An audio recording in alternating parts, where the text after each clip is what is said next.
Olá pessoal, então no segundo episódio vamos falar da necessidade musical. Cada igreja tem uma necessidade musical. O que significa? A gente tem que começar, antes mesmo de chegar a pensar em qual mesa comprar, qual caixa comprar, qual sistema de retorno que nós vamos adotar.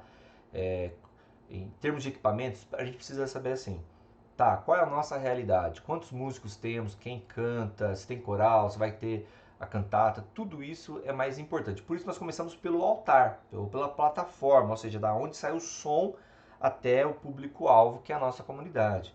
Então, pensando, por exemplo, na necessidade musical, as igrejas normalmente têm teclado, que demanda 2 canais à mesa, violão mais um canal, guitarra às vezes 2 canais, baixo, outro canal, bateria, se a gente for microfonar uma bateria, ela pode chegar até 12 canais, 10 canais, 8 canais, dependendo da quantidade de microfones que a gente coloca na bateria. A voz principal, os back vocals, né? Ou seja, quantas vozes de apoio nós temos. Coral, por quê? Porque demanda microfones diferentes.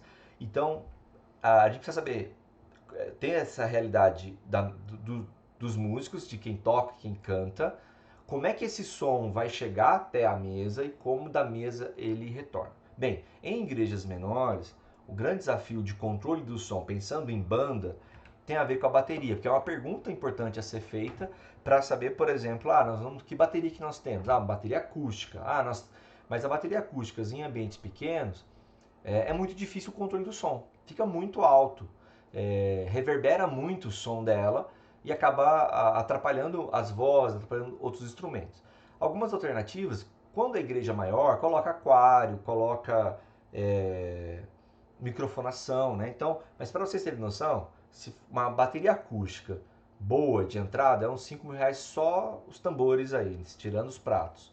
Se a gente colocar mais 5 mil a 10 mil de pratos bons, eu estou falando de qualidade, pensando num aquário que vai mais de 2, pode chegar até 7 mil reais um aquário, que é acrílico. O aquário é aquele que cobre toda a igreja, toda a bateria, para ter o controle do som dela. Mas para se você usa aquário, você precisa de um kit de microfones para pegar o som lá dentro desse aquário, né? Dentro do acrílico ali que está travando o som. Então, só aqui num projeto desse fica 15, 20, 25 mil reais para você ter uma bateria de boa qualidade, você conseguir ter o controle do som e o kit. Então, normalmente para igrejas menores fica inviável por questão financeira. Igreja já com um ambiente, um templo maior, médio para grande, às vezes ele consegue financeiramente, a igreja tem mais recursos e às vezes vale a pena. Bem, hoje em dia, uma alternativa muito interessante é a bateria eletrônica. Inclusive hoje, eu até mostrei para o Emerson, comentei com o Emerson, que hoje você consegue transformar uma bateria acústica numa bateria eletrônica, tá? E aí você tem a mesma sensação de tocar numa bateria acústica, mas você tem um controle do som de uma bateria eletrônica. Mas em geral, o mais em conta é uma bateria eletrônica, que aí você consegue comprar. Obviamente, uma bateria eletrônica boa vai ser 8, 10, 12, 15 mil reais.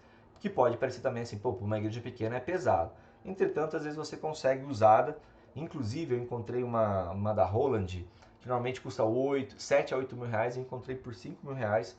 E, inclusive, eu já adiantei, comprei essa bateria para adiantar aí o projeto futuro da igreja. Depois nós vamos fazer uma adaptação, ver se a igreja se adapta com isso. Dependendo como for, essa bateria vai ser doada para a igreja. Tá? Então, bateria eletrônica é muito interessante para igrejas menores ou que a gente tenha dificuldade do controle, tá? Tem até igrejas maiores têm bateria eletrônica para ter esse controle, tá bom? Outra coisa é guitarra e baixo, quando tem os seus amplificadores e não tiver conectado na mesa, a gente pode ter dificuldade, porque daí o músico coloca o som mais alto, o operador não tem o controle. Então também é importante que guitarra e baixo estejam na mesa e o controle seja lá do fundo. E que os músicos tenham um outro tipo de retorno além dessas caixas. Se for utilizar as caixas amplificadas, tem que ser um volume muito baixo e muito equilibrado para a gente conseguir ter esse controle. Tá bom? Em geral, para igrejas menores, a gente coloca a guitarra e o baixo na mesa de som. E aí, claro, tem toda uma medida para isso, principalmente por causa que o baixo tem as suas frequências graves. Bem, algo importante, pensando na necessidade, Quando a gente levanta a quantidade de instrumentos e cantores e pastores, diretores ali que vai dirigir, na verdade dirigentes, desculpa, dirigentes do culto, você sabe a quantidade de canais que a mesa de som vai ter que ter. Porém, a gente também tem que pensar no retorno. O PA, que é o sistema que a gente joga o som para o público, é para o público.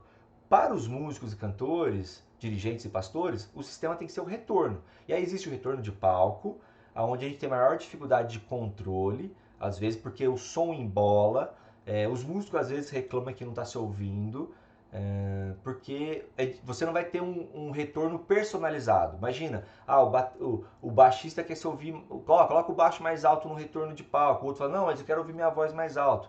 Não vai funcionar.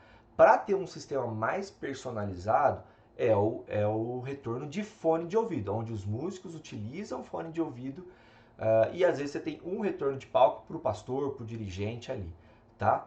Então, basicamente, eu diria, especificamente para igrejas menores, e em particular, estou dizendo igrejas menores em sentido de construção, tá? Do templo, onde você tem dificuldade de controle de som, o melhor é a bateria eletrônica e um sistema de som por fone de ouvido, tá bom? Então, esse aqui é o segundo episódio falando sobre a necessidade musical. E aí, nos próximos, nós vamos falar sobre o sistema, como que vai ficar essa relação, quais são as possibilidades para a gente ir conversando, tudo bem? Até mais.